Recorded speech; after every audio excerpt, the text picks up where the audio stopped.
Hi అండి. ఈరోజు మా సండే స్పెషల్ చేపల పులుసు, చేపల ఫ్రై, బొరబొచ్చు, చైనా చేప. దీన్నేమో మా పెద్దాపురంలో చైనా చేప అంటాం. మేము కాకినాడలోనేమో బంగారపాప అంటున్నారు దీన్ని. మీరేమంటారు నాకు చెప్పండి, నాకు తెలియాలి ఇప్పుడు. మా పెద్దాపురంలో అయితే మేము దాన్ని చైనా చేప అంటాం.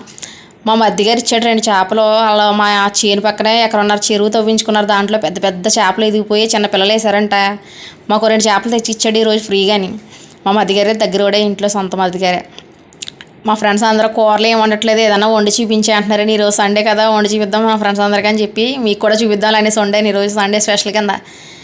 చేపలేమో శన ఎక్కువ ఉంది లోపల. శన ఏమో ఫ్రై చేశాను, కొన్ని ముక్కలు ఫ్రై చేసి కొంత ఏమో పులుసు వండాను.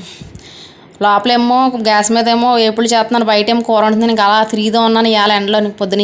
పొద్దున్న మొదలెట్టేసాను వంట. ఈరోజు బాగా లేట్ అయిపోతుంది సండే అని. మా పెద్దాపురంలో ఉంటే వారానికి 3 సార్లు 4 సార్లు చేపల కూర తినేవాళ్ళం రోజుని.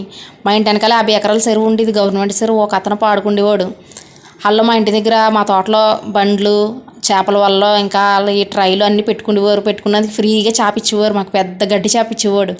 లేదంటే బొరవచ్చు, రాగండ్లు, ఒకటి చేపలు ఇచ్చేవారు తెచ్చేస్తామాను. మాకు రోజు చేపలు తినేవాళ్ళు. మా ఇంటి పక్కన ఆంటీ అనేది, మీకు అసలు సిగ్గెత్తలేదంటే బాబు, వారం పొడికి నీసులు తింటున్నారని అడిగేది. తినడానికి సిగ్గెందుకు.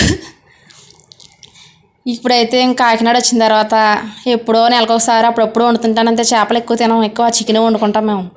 అదన్నా వారానికి ఒకసారి వండుతాను. రోజు పప్పులు, పప్పుచారులు వండుతుంటాను. అలాంటివి ఇష్టం మాకు ఎక్కువ.